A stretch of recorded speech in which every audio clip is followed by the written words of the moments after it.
Chilling tales for dark nights.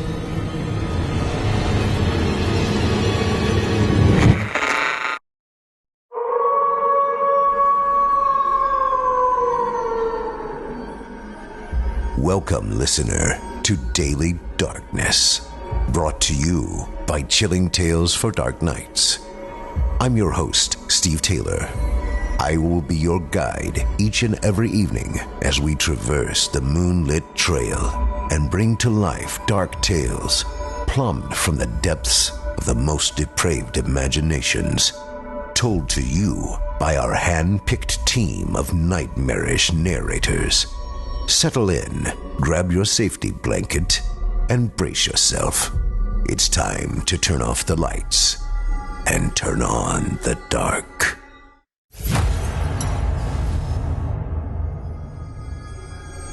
Tonight's tale of terror comes to us from voice actor and composer Ronnie Dickerson and the Dark Somnium.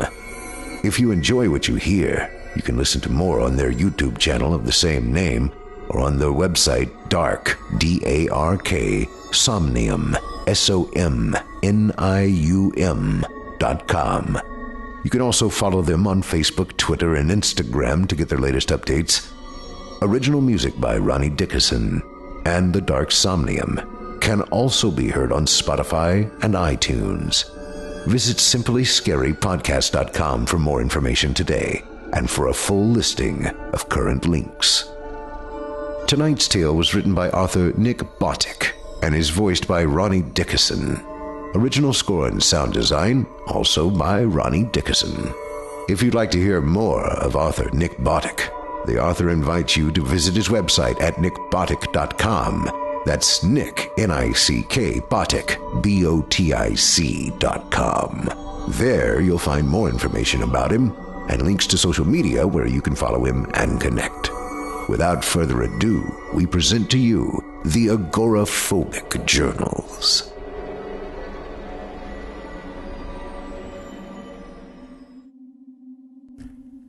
My friend recently bought a foreclosed home, and while helping him clean it out of the previous owner's leftover belongings, I came across a box of journals in the attic. What I learned in the early entries was that the man who lived there, Alan, was agoraphobic. For those unfamiliar with the term, agoraphobia is the fear of places or situations that might cause panic, helplessness, or embarrassment. In its most extreme form, agoraphobia can lead the sufferers to being confined in their homes, fearful of the entire outside world. Alan fell into this category. I thought it would be interesting to get a peek inside the mind of someone who confined themselves to their home, so I decided to listen to them. I noticed they started when he was somewhere in his late 30s. At first, the entries were pretty normal and gave a little insight into the man's psyche. It's quite sad, actually. Anything he would have to go outside for, be it food, home necessities, etc., his sister takes care of and then delivers to his house. But towards the end of the first journal, and mainly beginning with the second, the man started talking about really weird happenings. And it seems he was under the impression that his home, his only safe place in the world, was haunted. Without further ado, let me play the journals for you. The following are from 2012. They became more frequent in the following years. If you're interested, I'll continue to post them. May 12th, 2012. Today was difficult. I promised Mary, his therapist who visits him at home, that I would try to walk into the backyard today, but after throwing up a few times, I finally mustered up the courage to try. I opened up my back door and locked the screen door. I stood there for about 15 minutes. I hyperventilated more than I care to admit, but finally I opened the door to the outside. After another 10 minutes, I took my first step outside in about 8 months. I immediately felt dread flood over and throughout my body. I brought my second foot out and planted it on the concrete. My hand began shaking violently. I jumped when I heard the screen door close behind me. I immediately turned around to go inside, but then the main door slammed shut. It didn't really make sense, but I'm chalking it up to the wind.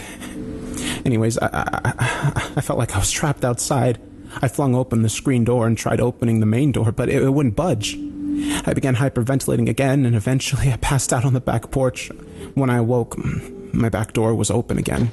I rushed inside and closed and locked the door behind me. Part of me wonders if the door was ever even closed, or if it's something my mind made up to justify the panic attack. Either way, I won't be going outside again anytime soon. I'm now waiting for Annie, his sister, to get here with my groceries. I highly doubt I will get any sleep tonight, as my nerves are at an all-time high. June 8th, 2012. My birthday was today. Anne stopped by with some cake. That was nice. After she left, though, I went to use the restroom, and on my mirror, in red lipstick, was written, "Happy Birthday." This didn't seem like something Anne would do, and when I called her, she claimed she had no idea what I was talking about. I'm sure she's just playing a joke on me, though. She's always been a jokester.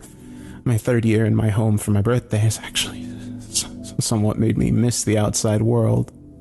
Not enough to ever think about returning to it in any regular capacity, but I do miss spending my birthday around people.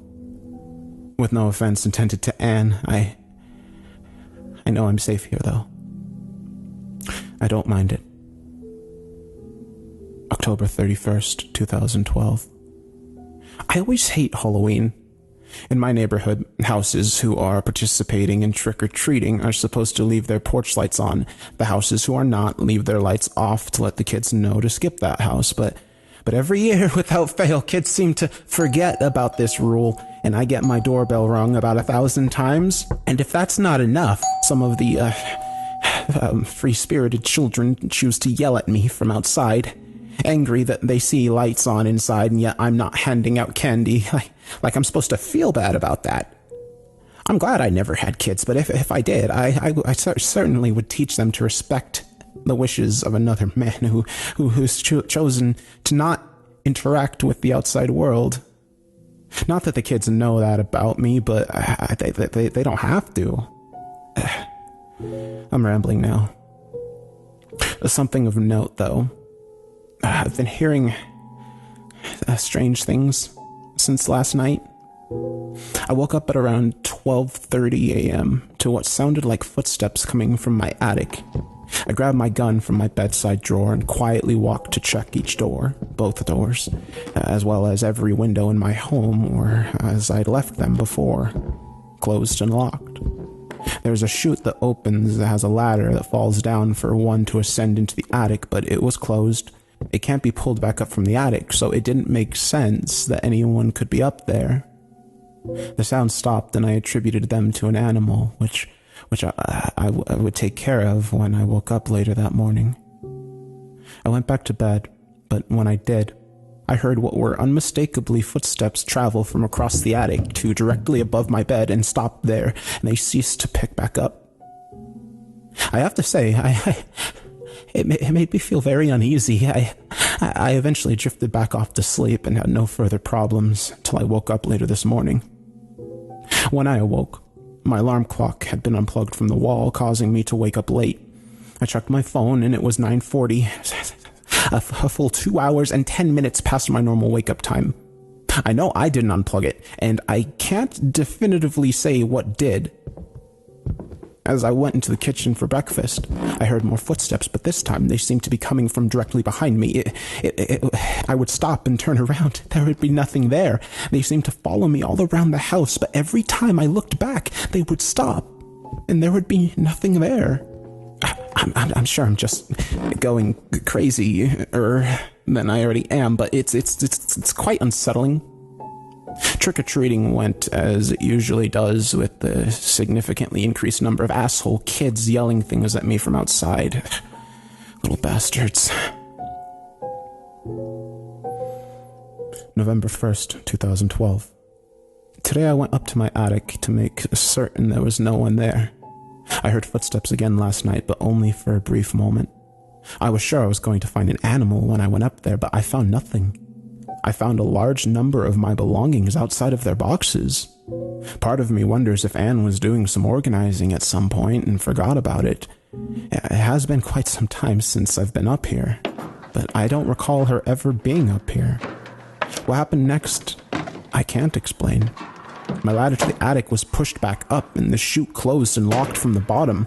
I heard footsteps run away from below, and a faint laugh echoed through the ceiling to my ears. I immediately called the police, who had to break down my door to enter, and when they arrived, they let me down. I did a search of my house. I found that nothing was missing or altered in any way. Also, not one of the doors or windows were open or unlocked, leaving me to wonder how the intruder was in here in the first place. November 5th, 2012. These footsteps won't stop.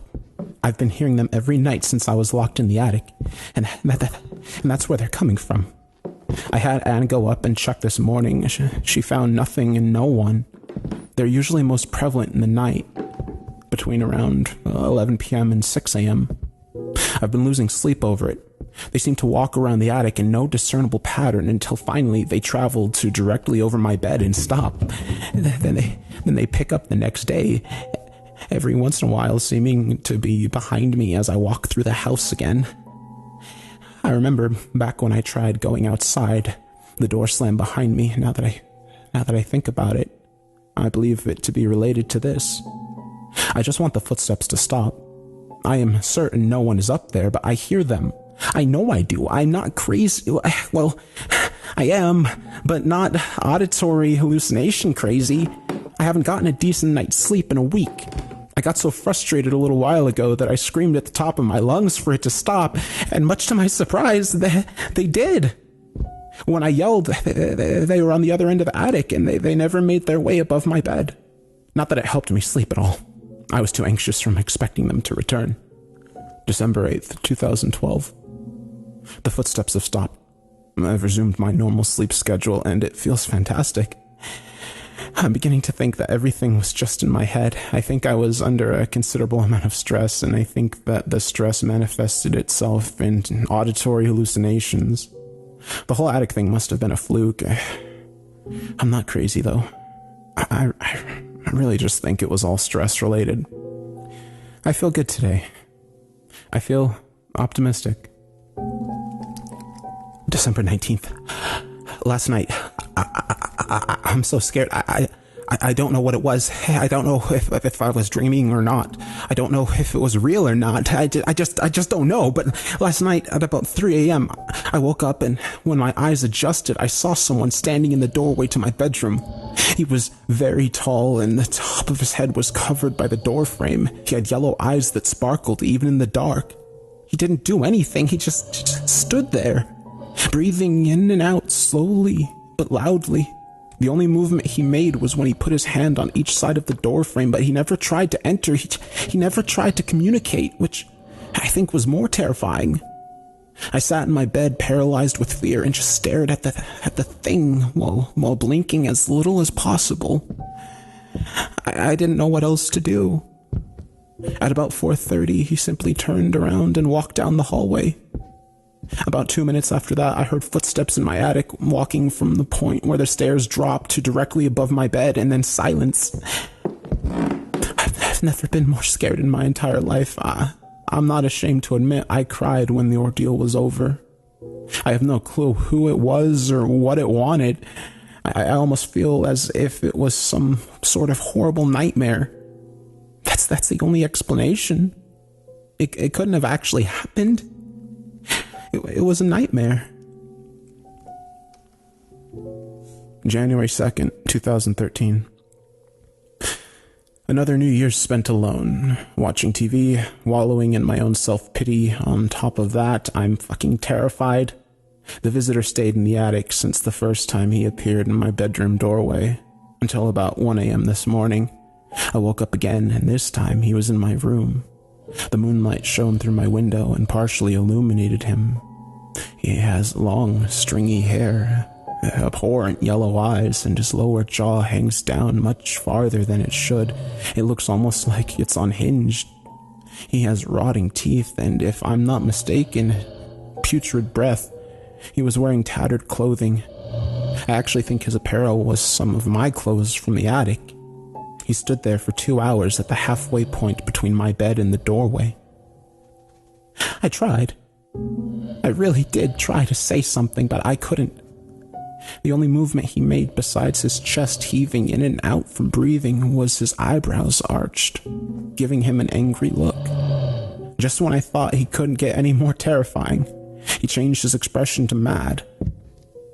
When he was satisfied, he turned around and went back to the attic. I don't know how he gets up there, because the attic chute doesn't come down. It's very loud, but he always ends up standing directly above my bed. January 18th, 2013. He comes every night now. Since the last time I wrote in here, he's been here every night. I don't sleep anymore. I tried going to my couch, but he just came to the archway in my living room. He just breathes heavily, watches me, and leaves. Then he goes up to the attic, ends up directly above wherever I'm lying. I can't deal with this. I don't know what to do. January 20th, 2013. Anne spent the night at my house last night, and of course, nothing happened. I don't know what the hell to do. February 19th, 2013. I have to leave the house. I can't leave the house. I have to leave the house. I can't leave the house. I have to leave the house. I can't leave the house. I have to leave the house. I can't leave the house. I have to leave the house. I can't leave the house. I have to leave the house. I can't leave the house. I have to leave the house. I can't leave the house. February 28th, 2013. Whatever this thing is, has become more malevolent. At about 3 a.m. last night, I got up to use the bathroom. When I walked out, the hallway light bulb exploded and a chair flew across the hallway from the living room to my kitchen. I spent the rest of the night in my bathtub with the light on. I got up this morning and walked into the kitchen. Splinters of the chair littered the ground as I was cleaning. All of my cabinets opened one by one. My dishes were pushed out onto the floor. I had a panic attack and woke up face down on the living room carpet. I don't know how I got there. He probably put me there. He probably moved me. I don't know if I'm just going crazy or if this is really happening. It doesn't make sense. I wish I knew. March 9th, 2013. Last night, something that hasn't happened before happened. People started walking by my windows, slowly, looking in. They all had the same yellow eyes as whatever that thing is that harasses me inside my house. They all had the same weird hanging jaws. After about 3 hours of them walking back and forth, they stopped. 2 at each window, stared at me until the sun rose. Then they just walked away. The one inside the house just wandered around the attic all night, stopping right above me every 15 minutes or so. On top of that, the television kept going on and off. Even after I unplugged it, it kept going on to the channel I had it on. CNN stayed on for about 5 seconds, then shut off. Today I stood at the front door for 4 hours, contemplating leaving.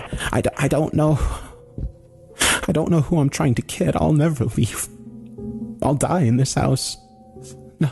Nothing can change that.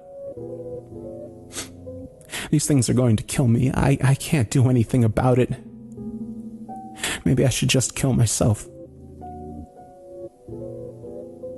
June 8th, 2013. The big 4-0 today. And I'm a huge pussy who can't leave this house. I've boarded up all my windows and barricaded the back door. I put a board over the attic chute. It still doesn't help. They still show up. They still hum. It's like I'm living with roommates. And now sleep during the day and stay up at night, staring into those yellow eyes and being overcome with a gut-wrenching stench of their breath. June 13th, 2013. Mary said I have to try to figure out where my irrational fears are coming from. Irrational. Bullshit, but I was thinking about it, and I remember a nightmare I had when I was a young boy. I would start off in the pitch black, but I would already know I was in my childhood home. I would feel my way around, and the walls would be sticky with an odorous grime that would cling to my fingertips when I removed them. I would reach the door to our enclosed porch and exit to the almost outside. When I finally got out there, the pure darkness before me would, little by little, start to be lit up by yellow eyes. Once I realized what was happening, I would get scared and find my way back inside, but in the dark, I wouldn't be able to find where to go. The walls would become soft and collapse into a sea of filthy sludge that was the walls. I guess that the only applicable part to take from this is the yellow eyes. I don't know if they mean something, but they are the same eyes I see every night by the crowd that gathers to watch me attempt to sleep. July 5th, 2013. There's a part of me, deep down inside, that knew I was just being crazy.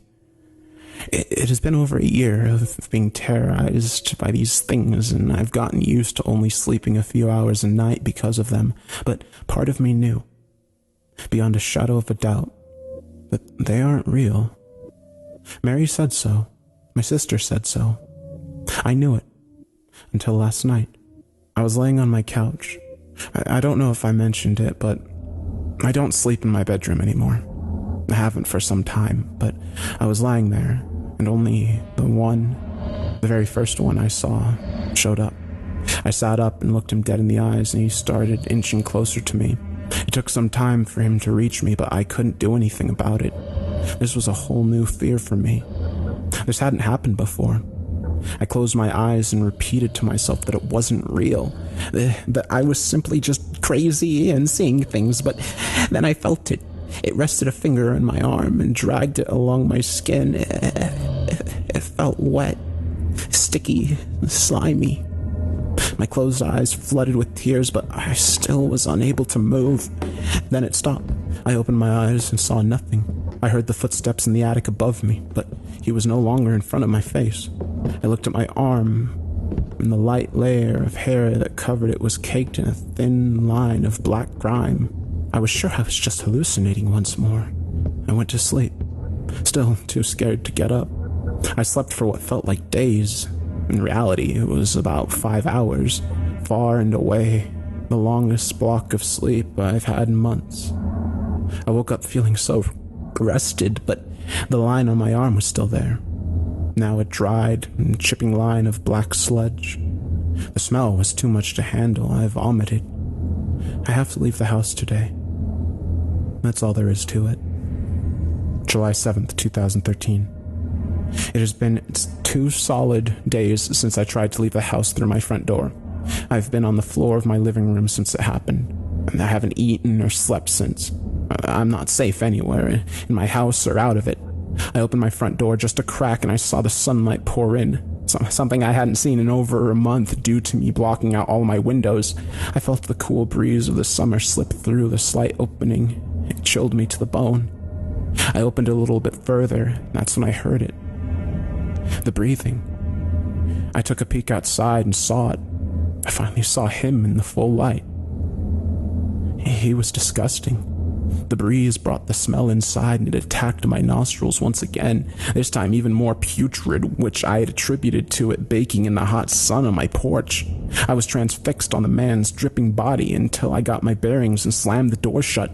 I got inside and collapsed from a panic attack. I've been here since. I only moved to grab the recorder. I can't do this anymore. I just want to die. July 9th, 2013. I got up last night, finally. It was late at night, and I don't remember what time, but I haven't seen any of the visitors. Just heard the one up in the attic. I was feeling decidedly brave after what was basically an eternity curled up in the fetal position, so I poked at the ceiling of my kitchen with my broomstick 3 times. Whatever the thing up there is, responded in kind. I tapped 3 more times.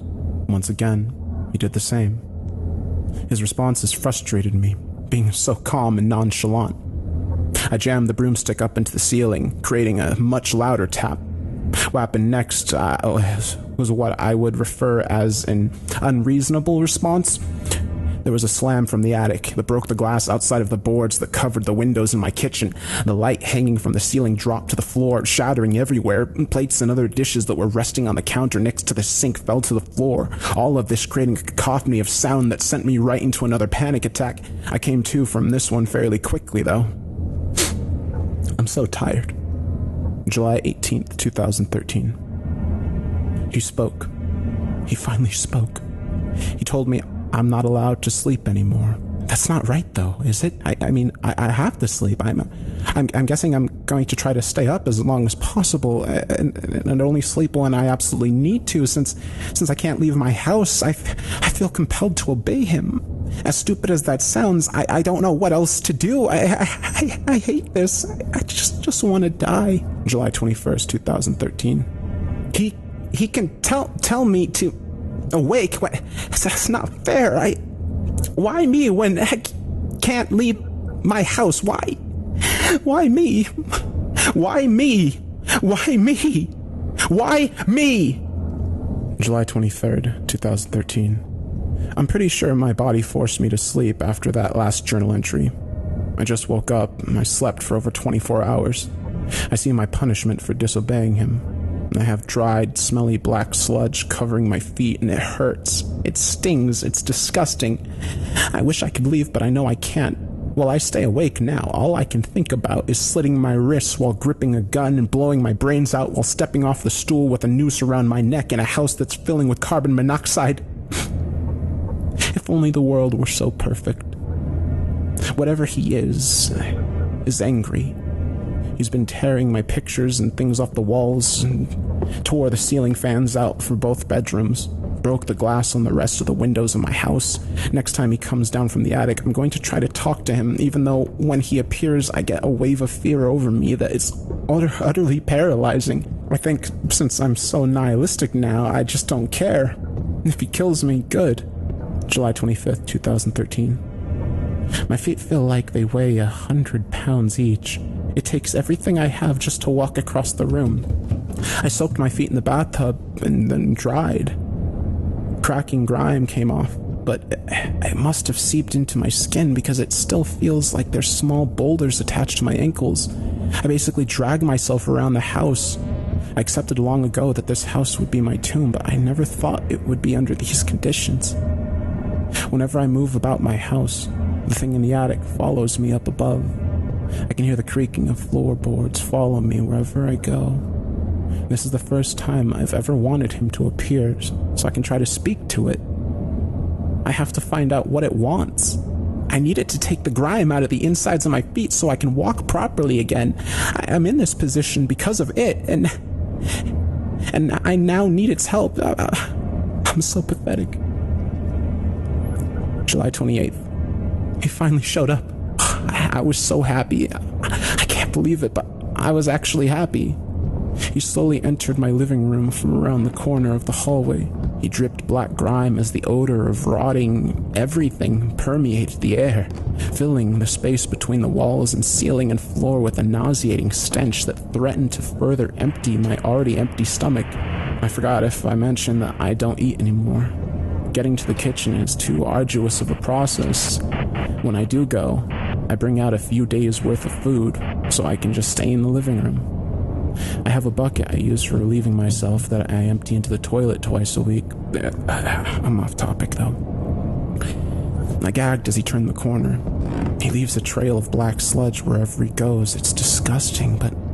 Anyways, he walked into the living room, and after I calmed down my hyperventilation, I managed to squeak out some things that passed for words. I asked him what he wanted with me.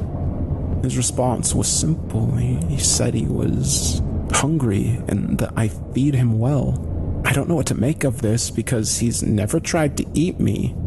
Then I asked what happened to the rest of the things like him that were terrorizing me months earlier. He said something along the lines of, You're mine, not theirs. Now you know. I sat there not knowing how to respond. All of a sudden, from his foot began a puddle of black sludge that coated his body under his clothes. The puddle got bigger and bigger until it reached my feet, and then it bubbled up before bursting, getting all over me, my face, my mouth, all over my clothes. Then he simply turned around and walked away, leaving his mess behind him. Since then, every hour or so, I've been vomiting this black sludge. I don't know where in my body it's coming from, but it's there. Trust me, it's there. August 14th. I finally stopped vomiting. I've lost 36 pounds since the last time I recorded. I have a headache. He visits me every once in a while. He doesn't say anything, he just comes to me, wherever I am, traces his fingers along somewhere on my body. He leaves a line of grime on me, a smell of which I've gotten used to. I chip it away, and sometimes it takes some skin off too. Then he comes back and collects the chips and pieces of skin. I don't know what he does with them. I have a really bad headache. I'm hungry. I wish I did not have this headache. September 1st, 2013. I've lost all my skin on my left arm and my hand, up to the elbow. He's been leaving a much wider line of grime on me that adheres to my skin, and each piece that chips off pretty much just takes the skin beneath it with it. My left arm is a mess, and I've never quite seen that hue of pink before. I asked him what he was doing with it all. He ignored me. I'm getting tired of this. I think it's time to go outside. September 8th, 2013. I don't know why I forgot what happened last time I tried to go outside. After standing at my front door for 3 hours, I finally got up the nerve to leave. I swore I was going to do it. I couldn't live like this anymore. Anne had brought a doctor friend of hers over to check on my arm. It was all bandaged up properly, and they tried telling me that I had to go to a psychiatric hospital, and that I would have, were I actually a crazy person. They didn't know what I was dealing with. They didn't see the grime that I spent 6-8 hours a day cleaning up from this previous visit. They don't have to deal with the smell that I use 4 cans of Febreze a day covering. My sister thought I was crazy for needing that much Febreze. She's the crazy one. But I digress. I opened my door, fully prepared to leave. I think, but there he was. He pushed the door open, knocking me to the ground behind it. He then loomed over me, told me I had to stop seeing my sister or he would send his friends to her. As mad as I was at Anne, I wouldn't do anything to put her in harm's way. Then, as punishment, he traced a line across my forehead. Pretty much covered my whole forehead in grime. I had a small panic attack as he left. I closed the door behind me. All of my confidence flew away in the outside wind. October 1st, 2013. My entire body is skinless. My face, my torso, my arms, my hands, and I am in constant pain every day. I cannot continue this. He wins. I give up, and that's what I told him. He said he will be ending everything tonight. He told me it will be quick. That's all I ask. This life is not for me anymore. I've kept myself in prison for so long, and I don't care to be like this anymore. I'm done being haunted. I hope no one ever has to go through what I went through. To the poor soul that lives in this house after me, good luck. To Anne, I'm sorry I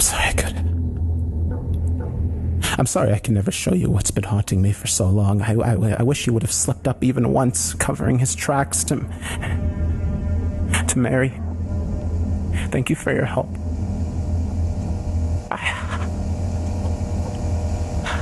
I made it much longer than I would have without you. And that was it. That was the last recording. Now, we've checked out the whole house, the attic included. There was nothing and no one there. All the windows were boarded up, and the broken windows lined up with the windows that were broken in the journal.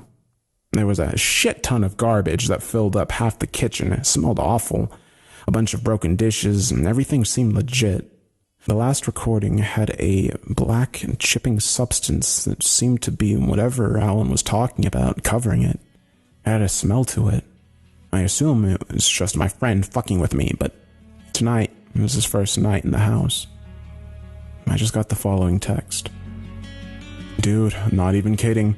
There's footsteps coming from the attic. I called him right away. His phone was off. It's probably just a joke. Thank you for joining us tonight. You've been listening to Daily Darkness and our presentation of The Agoraphobic Journals by Nick Botic. Brought to you this evening with the kind permission of Ronnie Dickinson and the Dark Somnium. In a moment, Ronnie will join us to tell you a bit more about himself and the Dark Somnium. But first, don't forget to subscribe to Daily Darkness on your favorite podcast app and get your dose of the macabre delivered to you every day. And of course, leave a review and a 5-star rating. It means a lot to us and everyone involved. Now, please welcome to the show, Ronnie Dickerson of the Dark Somnium. Thank you for listening. This has been Daily Darkness, brought to you by Chilling Tales for Dark Nights. If you enjoyed this narration, be sure to subscribe to my channel, where you can listen to more of my narrations, as well as the music that I compose for these stories. You can also find my music on SoundCloud under the Dark Somnium, as well as you can find me listed on the Simply Scary podcast website. Make sure to stay tuned to Daily Darkness for more terrifying tales. And with that said, have a good night.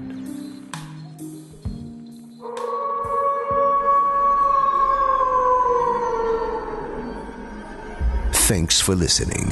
I'm your host, Steve Taylor, and you've been listening to Daily Darkness, a production of Chilling Entertainment and the creative team at Chilling Tales for Dark Nights, and a proud member of the Simply Scary Podcasts Network. Visit simplyscarypodcast.com today to learn more about our network and our other amazing storytelling programs. Visit us at chillingtalesfordarknights.com today to support this program by becoming a patron. In addition to helping us out, you'll get exclusive access to premium extended versions of our other programs and of our audio archive, including ad-free downloads of all of your favorite stories, including those you've heard today. Selected stories have been adapted with the kind permission of their respective authors. For more information about the authors, performers, and artists involved in the production of this and our other episodes, visit our website today. Got a scary story of your own that you'd like performed? We take submissions. Email it to us today at submissions@simplyscarypodcast.com to have your terrifying tale considered for production in a future episode of this show. If you enjoyed what you've heard on tonight's program and are joining us on your favorite podcast app, subscribe to us to be sure you never miss an episode, and leave us a 5-star review and a comment. Your feedback means a lot to us. Turn off the lights and turn on the dark.